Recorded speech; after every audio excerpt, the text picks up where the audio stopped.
Hello, this is Todd Booth, and I'll be giving a lecture on Chapter 5. So Chapter 5 is Network Access Control and Cloud Security. So we're going to start with a discussion of network security, focusing on two key concepts, network access control and cloud security. And this is really good because cloud security is a hot topic. It's a lot of action going on there. Companies can save a lot of money by pushing things out to the cloud, but then we have to deal with the security issue. So we're going to begin with an overview of network access control systems, summarizing the principal elements and techniques involved in such a system.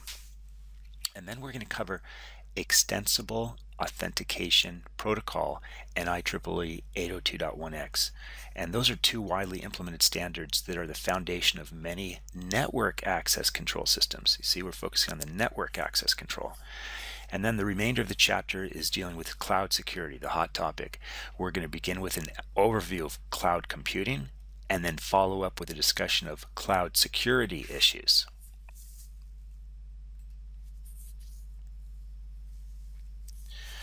So I'll just let you read this yourself. And remember, you can always pause, read something, you can rewind, and then go on. Okay, Network Access Control, abbreviated NAC. It's an umbrella term for managing access to a network. NAC authenticates users logging into the network and determines what data they can access and actions they can perform. NAC also examines the health of the user's computer or mobile device, the endpoints. That's really neat. So as employees go around the world, they connect to the company network, maybe via a VPN, maybe some other way. But when they connect to the company from maybe far, far away, maybe their machine's been hacked. And what this NAC can do, it's also a design solution so that we can take the computer at the remote side of the VPN and we can update it before it has access to the corporate network. Maybe, for example, we'll turn on the antivirus, maybe we'll run a summary scan. We can really do whatever we want. We have a lot of control here, and what we're doing is protecting the corporate network by making sure when machines connect to the network, they are going through some tests to see how healthy they are with regard to malware. Okay, so NAC systems deal with three categories of components. We've got the access requester, policy server, and then the network access server itself. So these three categories, on the far left we have the access requester, AR, and that's the node that's attempting to access the network, and it may be any device that is managed by the NAC system, including workstations, servers, printers, cameras. It could be mobile phones, surf pads, maybe like a redo this one. So we just stop. So as you can see, the NAC system deals with three categories of components. The access requester, AR. The AR is the node that is attempting to access the network and may be any device that is managed by the NAC system, including workstations, servers, printers, cameras, surf pads, mobile phones, anything you can imagine. And what it's really looking for is it has to have a minimum of an IP stack. So anything IP enabled, could even be a TV. The ARs are also referred to as supplicants or simply clients.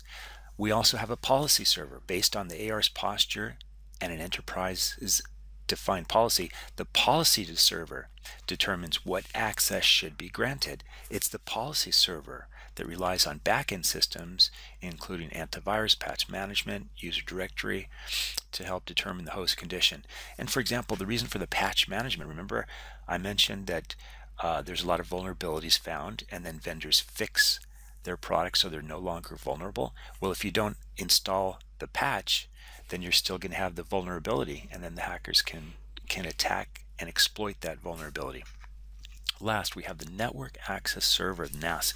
The NAS functions as an access point for all users in remote locations, connecting to an enterprise's internal network. It's also called a media gateway, or a remote access server, or a policy server. A NAS may include its own authentication services, or it may rely on a separate authentication service from the policy server.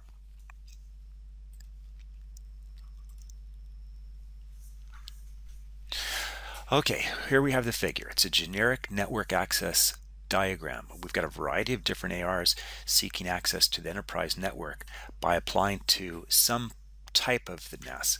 The first step is generally to authenticate the AR. Authentication typically involves some sort of secure protocol and the use of cryptographic keys.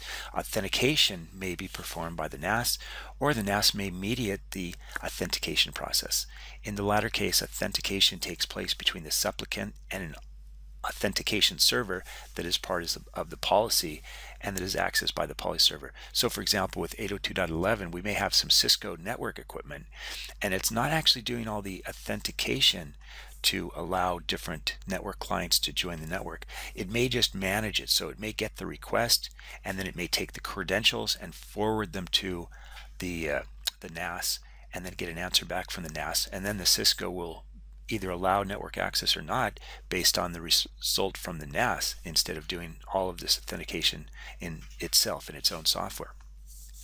So the authentication process serves a number of purposes. It verifies a supplicant's claimed identity, which enable the policy server to determine what access privileges, if any, the AR may have. The authentication exchange may result in the establishment of session keys to enable future secure communication between the supplicant and the resources on the enterprise network. Typically, the policy server or a supporting server will perform checks on the AR to determine if it should be permitted interactive remote access connectivity.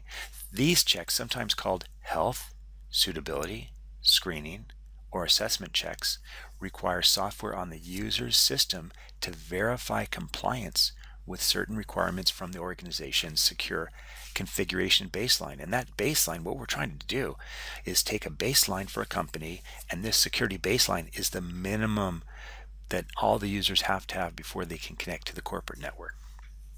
Okay, for example, the user's anti-malware software must be up to date, the operating system must be fully patched, the remote computer must be owned and controlled by the organization. And that's an important point, because if we let a user use whatever machines they want to connect to the corporate network, there's a much higher risk that there's some kind of malware on it. If we issue company computers, then what we can do is have much better control. We can make it so the user cannot configure different things on their computer different ways. And then there's the medium that I like to think about myself, and that is perhaps in a company we want to have it really secure, so we issue company laptops, but if they can come in without a company laptop, they just won't have as much authorization, and that's a way we can mediate between the two. I came up with that idea myself. Okay, these checks should be performed before granting the AR access to the enterprise network. Based on the results of the checks, again, to see if they have anti-malware, to see if it's been patched, if we've got the latest operating system patches, etc., then the organization can determine whether the remote computer should be permitted to use interactive remote access or not. Now, if the user has acceptable authorization credentials, but the remote computer doesn't pass the health check, the user and the remote computer should be denied access network. Or, and this is really neat, or what we do is we give them access to a separate network, and on the separate network, all they can do is get a copy of the latest patches and update their machine so that it's in compliance with the network. And once they do that, they can jump back on the bandwagon and get into the corporate network. And this is a really nice solution. So you don't lock them out completely, you just lock them out and you force them to upgrade their antivirus and put in the patches, and then they can get into the network. Okay, also there's like a security issue that I thought about myself, and even if we issue company computers to the users, we might be able to control that and be able to install different software, malware, etc., control the settings. But what happens if the user does like a remote desktop from their own computer, and then they connect to the company issued computer, and then from that they get into the corporate network? Well, then we have a problem, because they may have a keylogger on their personal computer. So whenever we issue these company laptops, we want to think about that, and we want to make sure that they can't use remote access to get to their company issued computer from their own computers. So in this figure, it indicates that the quarantined portion of the enterprise network consists of the policy server and related AR suitability servers. There may also be application servers that do not require the normal threshold be met, and that gets back to my point where even if they don't meet all the requirements to connect to the corporate network and do everything, perhaps they can at least connect to the corporate network without antivirus and do some limited things, maybe like read only of some web pages. Okay, once the AR has been authenticated and cleared for a certain level of access to the enterprise network, the NAS can enable the AR to interact with resources in the enterprise network. The NAS may mediate every exchange to enforce a security policy on this AR, or it may use other methods to limit the privileges of the AR.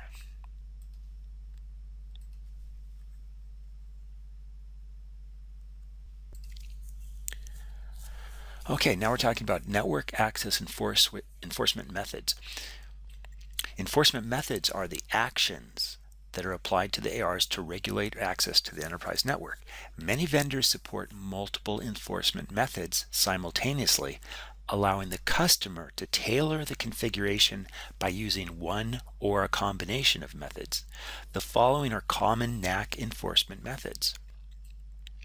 802.1x. This is a link layer protocol that enforces authorization before a port is assigned an IP address. IEEE 802.1x makes use of the extensible authentication protocol for the authentication process. Sections 5.2 and 5.3 cover the extensible authentication protocol and IEEE 802.1x respectively. Virtual local area networks, VLANs. In this approach, the enterprise network consisting of interconnected sets of LANs is segmented logically into a number of virtual LANs. The NAC system decides to which of the network's VLANs it will direct an AR based on whether the device needs security remediation, internet access only, or some level of network access to enterprise resources. VLANs can be created dynamically, and VLAN membership of both enterprise servers and ARs may overlap. That is, an enterprise server or an AR may belong to more than one VLAN. Firewall. A firewall provides a form of NAC by allowing or denying network traffic between an enterprise host and an external user. Firewalls are discussed later in the book. DHCP management. The Dynamic Host Configuration Protocol is an internet protocol that enables dynamic allocation of IP addresses to hosts. A DHCP server intercepts DHCP requests and assigns IP addresses instead. Thus, NAC enforcement occurs at the IP layer based on subnet and IP assignment. A DHCP server is easy to install and configure, but is subject to various forms of IP spoofing, providing limited security. There are a number of other enforcement methods available from vendors. The ones in the preceding list are perhaps the most common, and IEEE 802.1x is by far the most commonly implemented solution.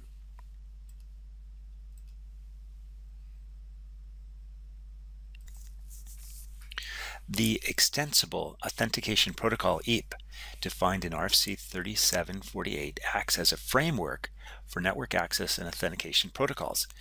EAP provides a set of protocol messages that can encapsulate various authentication methods to be used between a client and an authentication server. EAP can operate over a variety of network and link level facilities, including point-to-point links, LANs, and other networks, and can accommodate the authentication needs of the various links and networks. And this figure illustrates the protocol layers that form the context for EAP.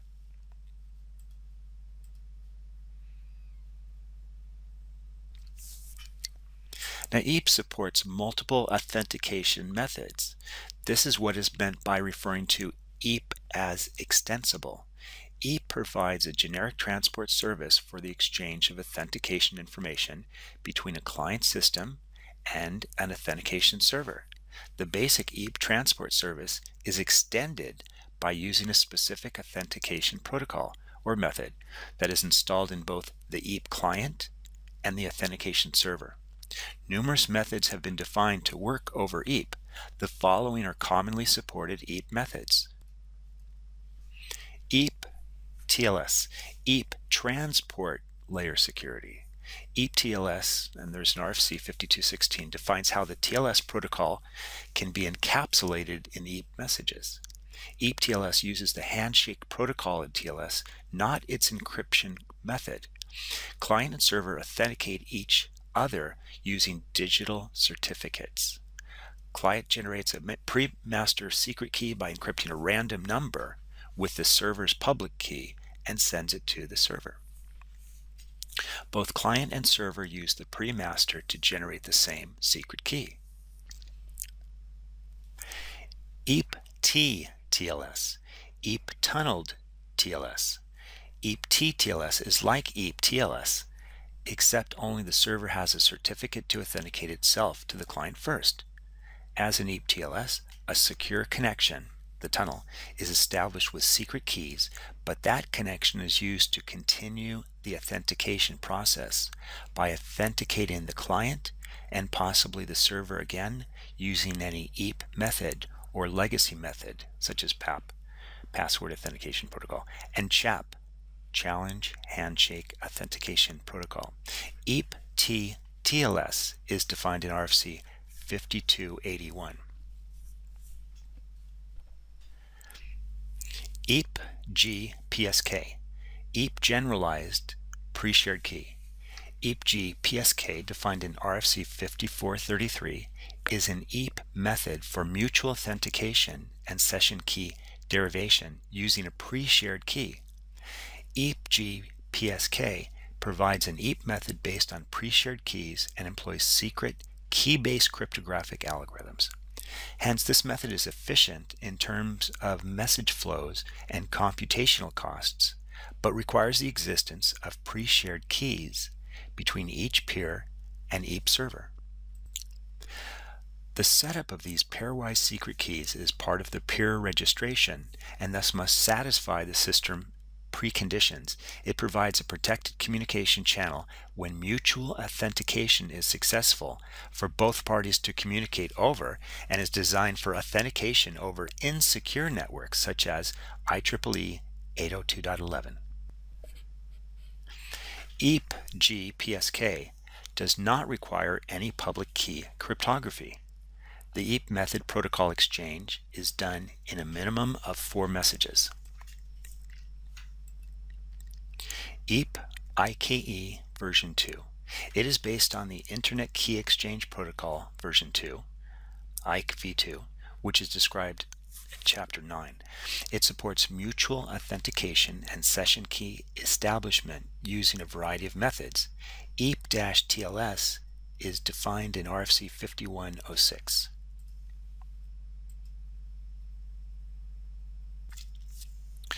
This figure indicates a typical arrangement in which EAP is used. The following components are involved.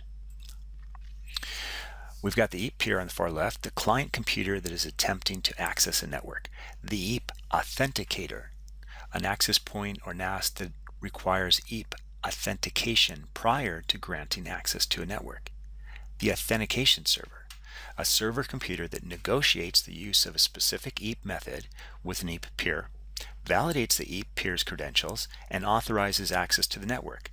Typically, the authentication server is a remote authentication dial-in user service, Radius server.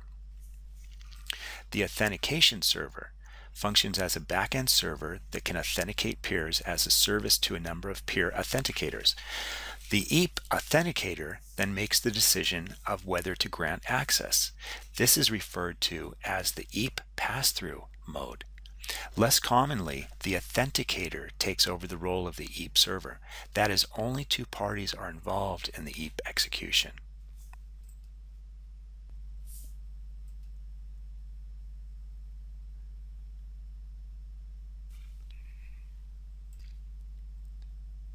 Now this figure gives an example of an EAP exchange. Not shown in the figure is a message or signal test from the EAP peer to the authenticator using some protocol other than EAP and requesting an EAP exchange to grant network access.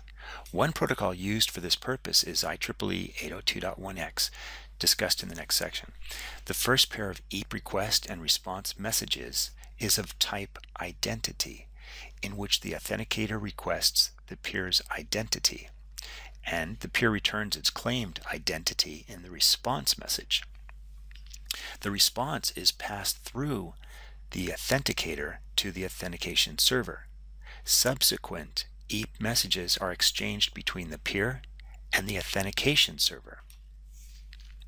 Upon receiving the identity response message from the peer, the server selects an EAP method and sends the first EAP message with a type field related to an authentication method.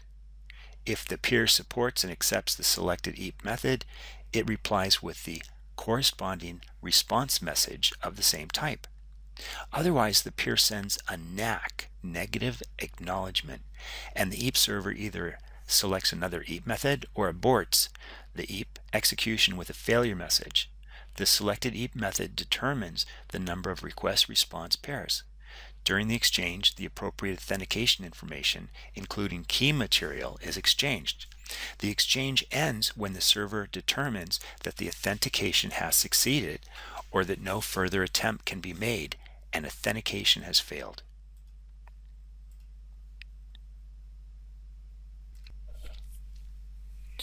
So here we have some terminology related to IEEE 802.1x. So it's this IEEE 802.1x port-based network access control. It was designed to provide access control functions for LANs. The table briefly defines key terms used in the IEEE 802.11 standard. The terms supplicant, network access point, and authentication server correspond to the EAP terms peer, authenticator, and authentication server, respectively. Until the AS authenticates a supplicant using an authentication protocol, the authenticator only passes control and authentication messages between the supplicant and the AS. The 802.1x control channel is unblocked, but the 802.11 data channel is blocked. Once a supplicant is authenticated and keys are provided, the authenticator can forward data from the supplicant, subject to predefined access control limitations for the supplicant, to the network. Under these circumstances, the data channel is unblocked.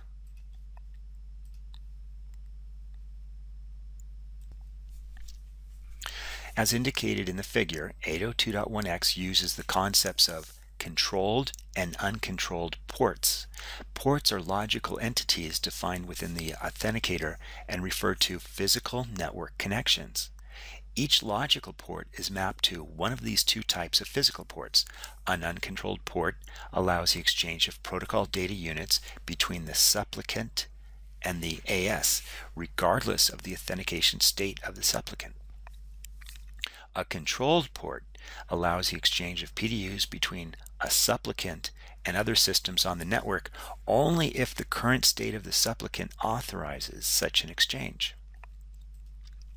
The essential element defined in 802.1x is a protocol known as EAP over LAN, EAP-OL. EAP-OL operates at the network layers and makes use of an IEEE 802 LAN, such as Ethernet or Wi-Fi, at the link level.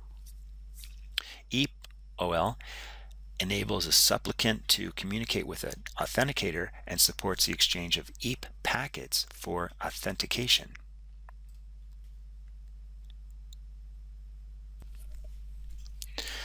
Okay, we have this table, and the most common EAP-OL packets are listed in the table.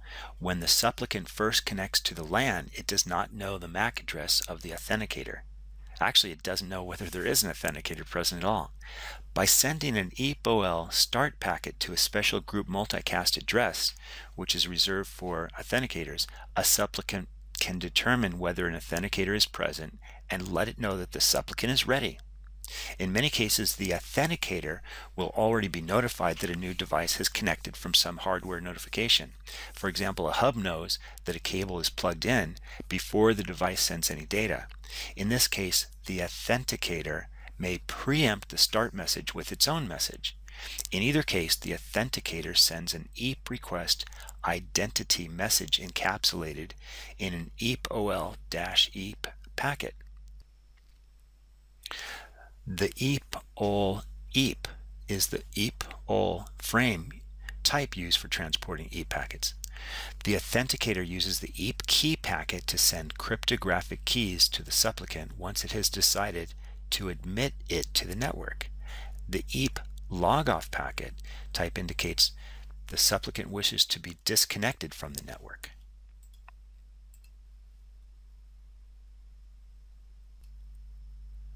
So here we have a timing diagram. The EAP-OL packet format includes the following fields: the protocol version of the EAP-OL.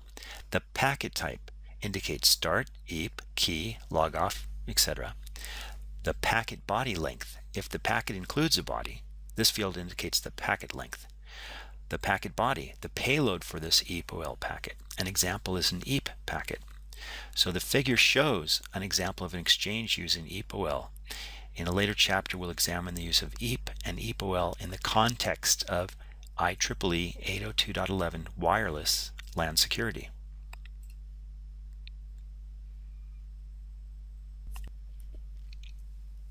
There is an increasingly prominent trend in many organizations to move a substantial portion, or maybe even all of IT operations, to an internet-connected infrastructure known as enterprise cloud computing. This section provides an overview of cloud computing. Now, the NIST defines cloud computing as follows: cloud computing, a model for enabling ubiquitous, convenient, and on-demand network access to a shared pool of configurable computing resources. For example, networks, servers, storage, applications, services that can be rapidly provisioned and released with minimum management effort or service provider interaction. This cloud model promotes availability and is composed of 5 essential characteristics: 3 service models and 4 deployment models.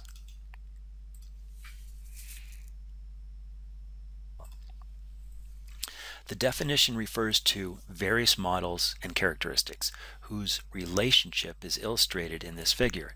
The essential characteristics of cloud computing include the following: broad network access. Capabilities are available over the network and accessed through standard mechanisms that promote use by heterogeneous, thin or thick client platforms. For example, mobile phones, laptops, PDAs, as well as other traditional or cloud-based software services. Rapid elasticity.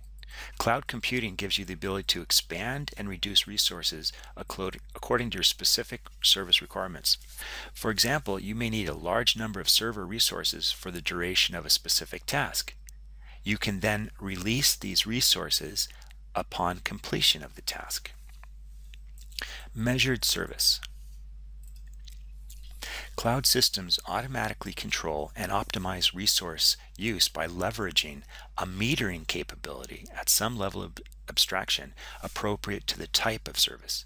For example, storage, processing, bandwidth, and active user accounts.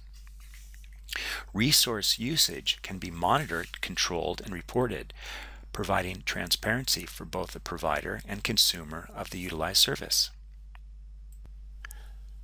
On-demand self-service.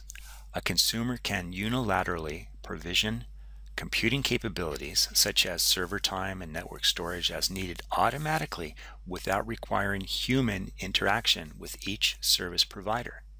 Because the service is on demand, the resources are not permanent parts of your IT infrastructure. Resource pooling. The provider's computing resources are pooled to serve multiple consumers using a multi-tenant model, with different physical and virtual resources dynamically assigned and then reassigned according to consumer demand. There is a degree of location independence in that the customer generally has no control or knowledge of the exact location of the provided resources, but may be able to specify location at a higher level of abstraction. For example, country, state, or data center. Examples of resources include storage, processing, memory, network bandwidth, and virtual machines.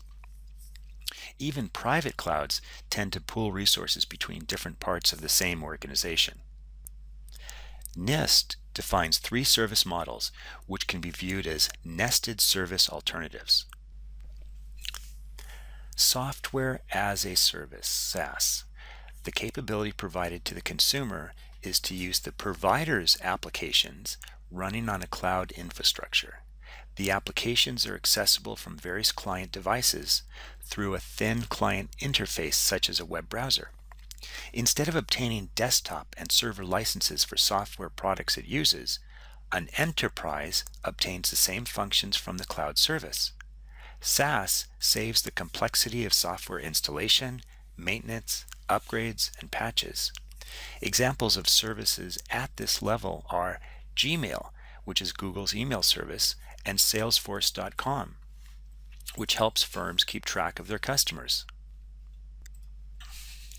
Platform as a service, PaaS. The capability provided to the consumer is to deploy onto the cloud infrastructure consumer-created or acquired applications created using programming languages and tools supported by the provider. PaaS often provides middleware-style services such as database and component services for use by applications. In effect, PaaS is an operating system in the cloud. Infrastructure as a service, IaaS. The capability provided to the consumer is to provision processing, storage, networks, and other fundamental computing resources where the consumer is able to deploy and run arbitrary software, which can include operating systems and applications. IaaS enables customers to combine basic computing services such as number crunching and data storage to build highly adaptable computer systems. NIST defines 4 deployment models. Public cloud. The cloud infrastructure is made available to the general public or a large industry group and is owned by an organization selling cloud services. The cloud provider is responsible both for the cloud infrastructure and for the control of data and operations within the cloud. Private cloud. The cloud infrastructure is operated solely for an organization. It may be managed by the organization or a third party and may exist on the premise or off-premise.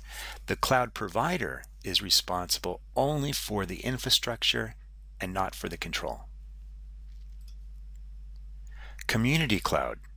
The cloud infrastructure is shared by several organizations and supports a specific community that has shared concerns. For example, mission, security requirements, policy, compliance considerations. It may be managed by the organizations or a third party and may exist on-premise or off-premise. Hybrid cloud. The cloud infrastructure is a composition of 2 or more clouds, private, community, or public, that remain unique entities but are bound together by standardized or proprietary technology that enables data and applications portability. For example, cloud bursting for load balancing between clouds.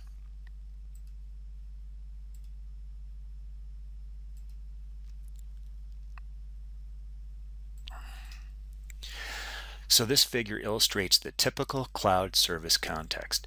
An enterprise maintains workstations within an enterprise LAN or set of LANs, which are connected by a router through a network or the internet to the cloud service provider. The cloud service provider maintains a massive collection of servers which it manages with a variety of network management, redundancy, and security tools.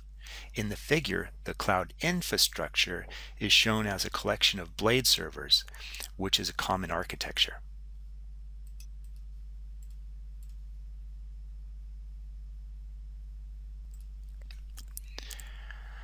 The NIST Cloud Computing Reference Architecture establishes a reference architecture described as follows. The NIST Cloud Computing Reference Architecture focuses on the requirements of what cloud services provide, not on a how-to design, solution, and implementation. The reference architecture is intended to facilitate the understanding of operational intricacies in cloud computing. It does not represent the system architecture of a specific cloud computing system. Instead, it is a tool for describing, discussing, and developing a system-specific architecture using a common framework of reference.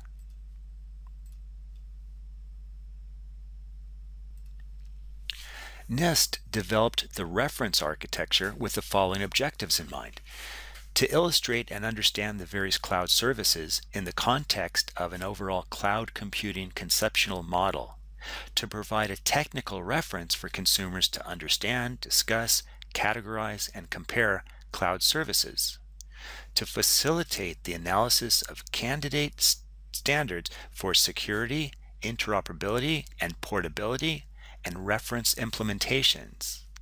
The reference architecture depicted in this figure defines 5 major actors in terms of the roles and responsibilities.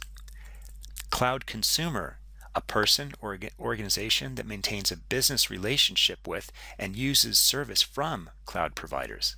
Cloud provider, a person, organization, or entity responsible for making a service available to interested parties. Cloud auditor, a party that can conduct independent assessment of cloud services, information systems operations, performance, and security of the cloud implementation. Cloud broker, an entity that manages the use, performance, and delivery of cloud services and negotiates relationships between cloud providers and cloud consumers. Cloud carrier, an intermediary that provides connectivity and transport of cloud services from cloud providers to cloud consumers.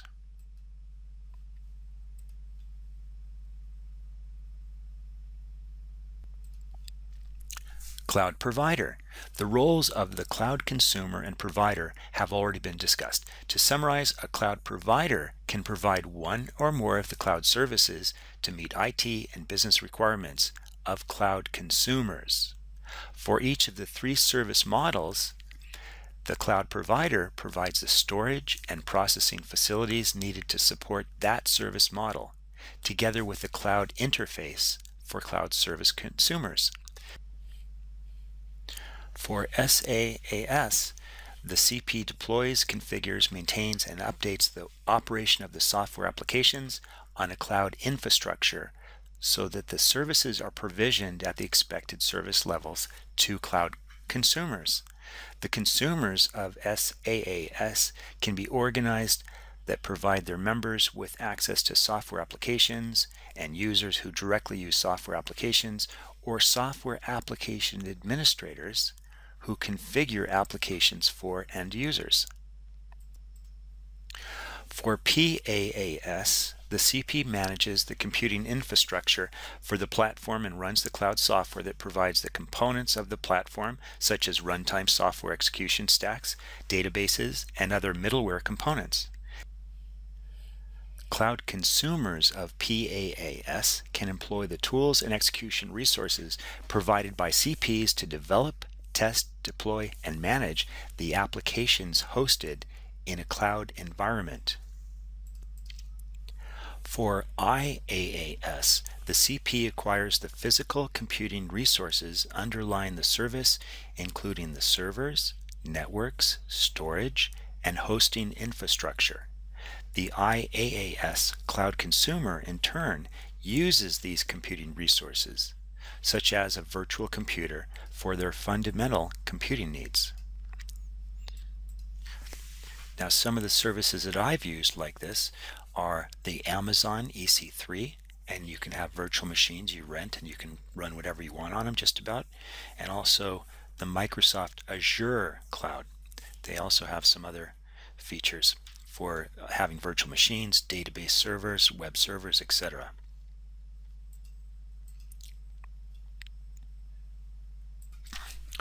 So let's talk about the roles and the responsibilities. The cloud carrier is a networking facility that provides connectivity and transport of cloud services between cloud consumers and CPs. Typically, a CP will set up a service level agreement, SLA, with a cloud carrier to provide services consistent with the level of SLAs offered to the cloud consumers, and may require the cloud carrier to provide dedicated and secure connections between cloud consumers and CPs.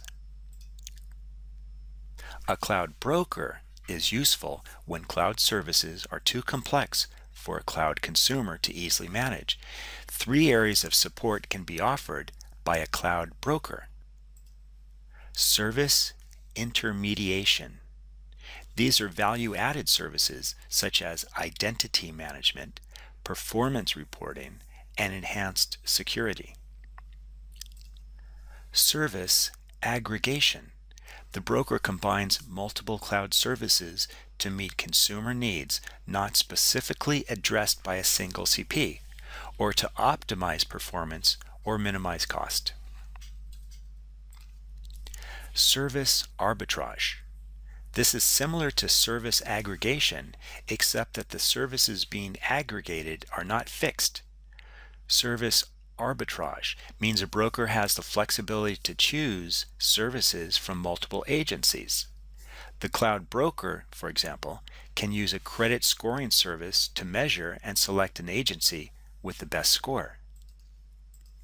A cloud auditor can evaluate the services provided by a CP in terms of security controls, privacy impact, performance, and so on. The auditor is an independent entity that can assure the CP conforms to a set of standards.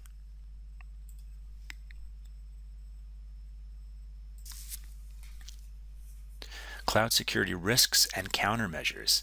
In general terms, security controls in cloud computing are similar to the security controls in any IT environment. However, because of the operation models and technologies used to enable cloud service, cloud computing may present risks that are specific to the cloud environment. The essential concept in this regard is that the enterprise loses a substantial amount of control over resources, services, and applications, but must maintain accountability for security and privacy policies. The Cloud Security Alliance lists the following as the top cloud-specific security threats, together with suggested countermeasures. Abuse and nefarious use of cloud computing. For many CPs, it is relatively easy to register and begin using cloud services, some even offering free limited trial periods. This enables attackers to get inside the cloud to conduct various attacks, such as spamming, malicious code attacks, and denial of service. PaaS providers have traditionally suffered most from this kind of attack. However, recent evidence shows that hackers have begun to target IaaS vendors as well. The burden is on the CP to protect against such attacks, but the cloud service clients must monitor activity with respect to their data and resources to detect any malicious behavior. Countermeasures include stricter initial registration and validation processes and enhanced credit card fraud monitoring and coordination, comprehensive introspection of customer network traffic, and monitoring public blacklists for one's own network blocks. Malicious insiders. Under the cloud computing paradigm, an organization relinquishes direct control over many aspects of security, and in doing so confers an unprecedented level of trust onto the CP. One grave concern is the risk of malicious insider activity. Cloud architectures necessitate certain roles that are extremely high risk. Examples include CP system administrators and managed service security providers. Countermeasures include the following: enforce strict supply chain management and conduct a comprehensive supplier assessment.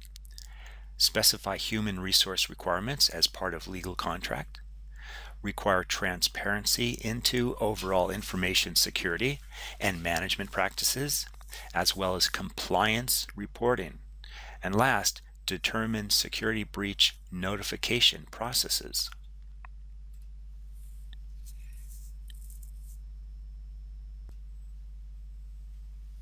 Insecure interfaces and APIs. CPs expose a set of software interfaces or APIs that customers use to manage and interact with cloud services. The security and availability of general cloud services are dependent upon the security of these basic APIs. From authentication and access control to encryption and activity monitoring, these interfaces must be designed to protect against both accidental and malicious attempts to circumvent policy. Countermeasures include 1. Analyzing the security model of the CP interfaces, 2. Ensuring that strong authentication and access controls are implemented in concert with encrypted transmission, and 3. Understanding the dependency chain associated with the API. Shared technology issues. IaaS vendors deliver their services in a scalable way by sharing infrastructure. Often the underlying components that make up this infrastructure, CPU caches, GPUs, etc., were not designed to offer strong isolation properties for a multi-tenant architecture. CPs typically approach this risk by the use of isolated virtual machines for individual clients. This approach is still vulnerable to attack, both by insiders and outsiders, and so can only be a part of an overall security strategy. Countermeasures include the following. 1. Implement security best practices for installation configuration. 2. Monitor equipment for unauthorized changes activity. 3. Promote strong authentication and access control for administrative access and operations. 4. Enforce SLAs for patching and vulnerability remediation. And 5. Conduct vulnerability scanning and configuration audits. Data loss or leakage. For many clients, the most devastating impact from a security breach is the loss or leakage of data. We address this issue in the next subsection. Countermeasures include the following. 1. Implement strong API access control. 2. Encrypt and protect integrity of data in transit. 3. Analyze data protection at both design and runtime. And 4. Implement strong key generation, storage, and management and destruction practices.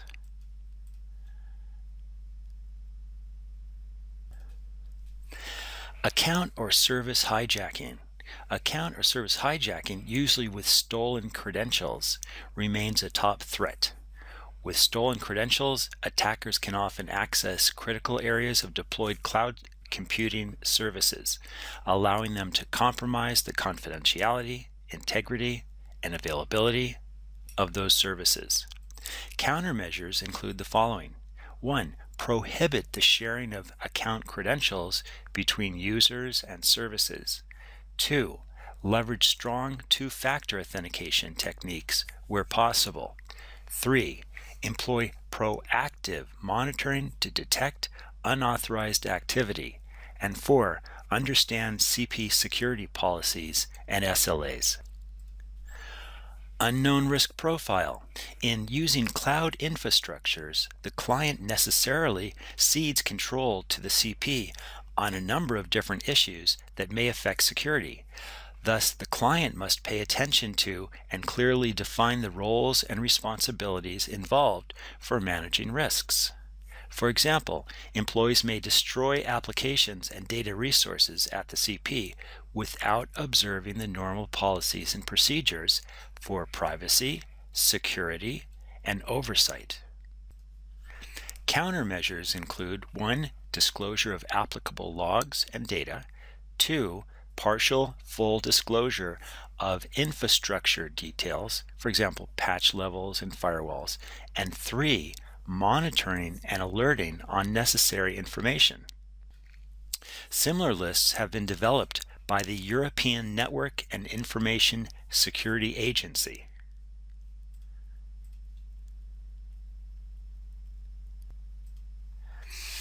As can be seen from the previous section, there are numerous aspects to cloud security and numerous approaches to providing cloud security measures.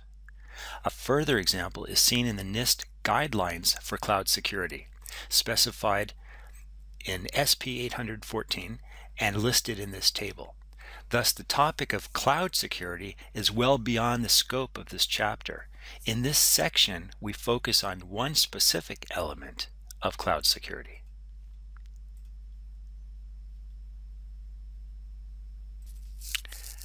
So you can just read through this and pause the video.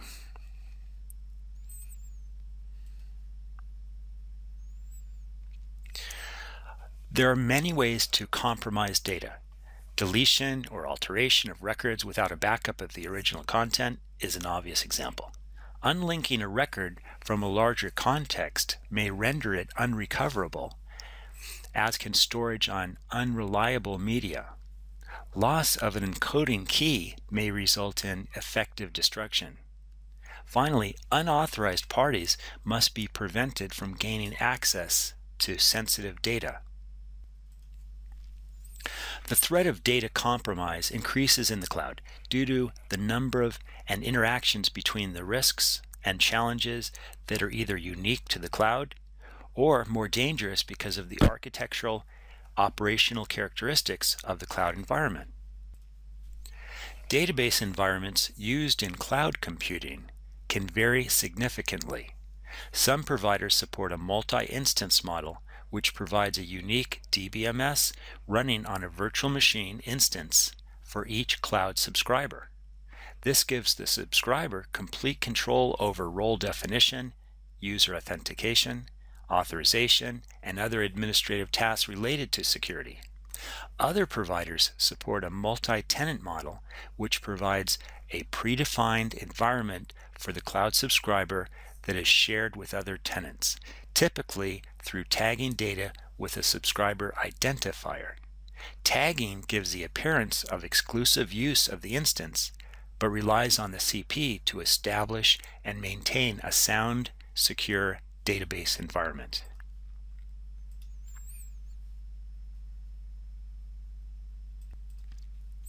Data must be secured while at rest or in transit and in use, and access to the data must be controlled.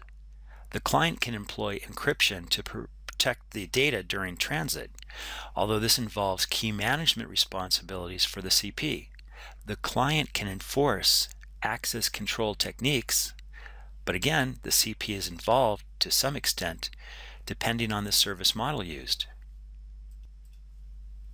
For data at rest, the ideal security measure is for the client to encrypt the database and only store encrypted data in the cloud, with the CP having no access to the encryption key. So long as the key remains secure, the CP has no ability to read the data, although corruption and other denial of service attacks remain a risk. A straightforward solution to the security problem in this context is to encrypt the entire database and not provide the encryption-decryption keys to the service provider. This solution is by itself inflexible. The user has little ability to access individual data items based on searches or indexing on key parameters, but would rather have to download entire tables from the database, decrypt the table, and work with the results. To provide more flexibility, it must be possible to work with a database in its encrypted form.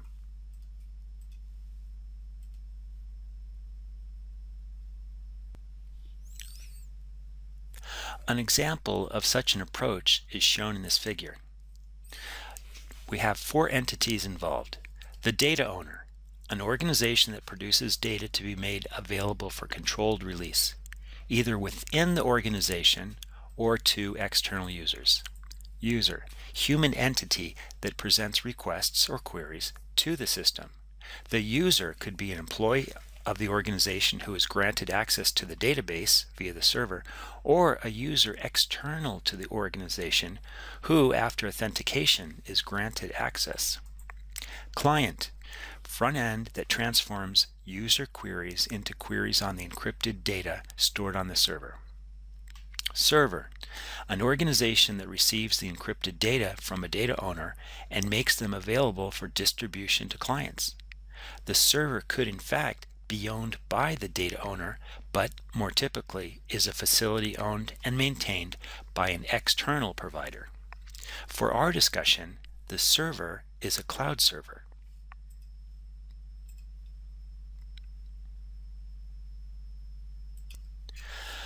The term Security as a Service, SecAAS, has generally meant a package of security services offered by a service provider that offloads much of the security responsibility from an enterprise to the security service provider.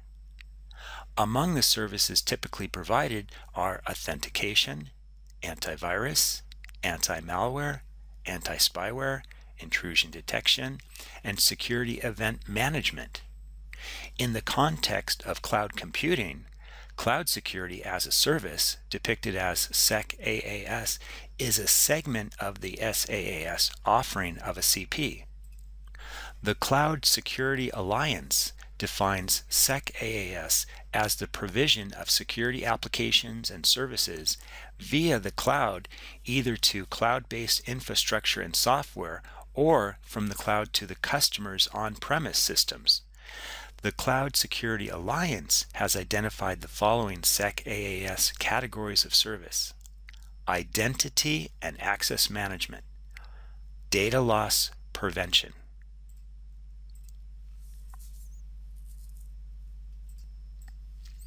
In this section, we examine these categories with a focus on security of the cloud-based infrastructure and services in this figure.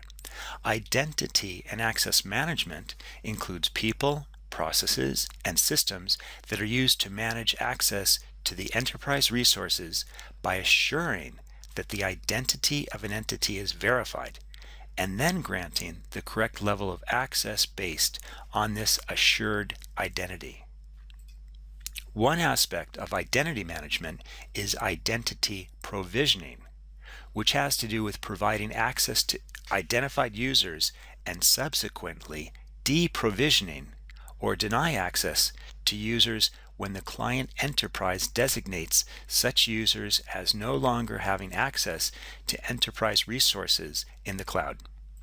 Another aspect of identity management is for the cloud to participate in the federated identity management scheme used by the client enterprise. Among other requirements, the cloud service provider must be able to exchange identity attributes with the enterprise's chosen identity provider. The access management portion of IAM involves authentication and access control services. For example, the CSP must be able to authenticate users in a trustworthy manner. The access control requirements in SPI environments include establishing trusted user profile and policy information, using it to control access within the cloud service, and doing this in an auditable way. Data loss prevention, DLP, is the monitoring, protecting, and verifying the security of data at rest, in motion, and in use. Much of DLP can be implemented by the cloud client, such as discussed before. The CSP can also provide DLP services, such as implementing rules about what functions can be performed on data in various contexts. Web security is real-time protection offered either on-premise through software appliance installation or via the cloud by proxying or redirecting web traffic to the CP. This provides an added layer of protection on top of the things like antiviruses to prevent malware from entering the enterprise via activities such as web browsing.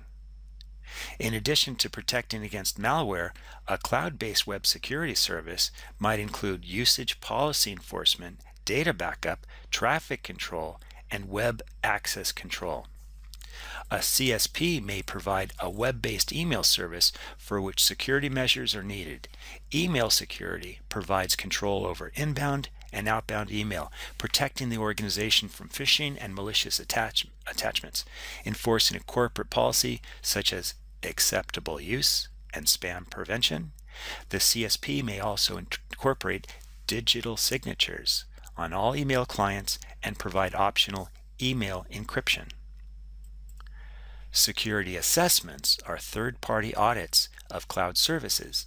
While this service is outside the province of the CSP can provide tools and access points to facilitate various assessment activities. Intrusion management encompasses intrusion detection, prevention, and response. The core of this service is the implementation of intrusion detection systems, IDS, and intrusion prevention systems, IPS, at entry points to the cloud and on servers in the cloud. An IDS is a set of automated tools designed to detect unauthorized access to a host system. We discussed this in Chapter 1. An IPS incorporates IDS functionality, but also includes mechanisms designed to block traffic from intruders. Security Information and Event Management System, SIEM, aggregates via push or pull mechanisms log and event data from virtual and real networks, applications, and systems. This information is then correlated and analyzed to provide real-time reporting and alerting on information events that may require intervention or other types of responses. The CSP typically provides an integrated service that can put together information from a variety of sources, both within the cloud and within the client enterprise network. Encryption is a pervasive service that can be provided for data at rest in the cloud, email traffic, client-specific network management information, and identity information. Encryption services provided by the CSP involve a range of complex issues, including key management, how to implement virtual private network services in the cloud, application encryption, and data content access. Business continuity and disaster recovery comprise measures and mechanisms to ensure operational resiliency in the event of any service interruptions. This is an area where the CSP, because of economies of scale, can offer obvious benefits to a cloud service client. The CSP can provide backup at multiple locations with reliable failover and disaster recovery facilities.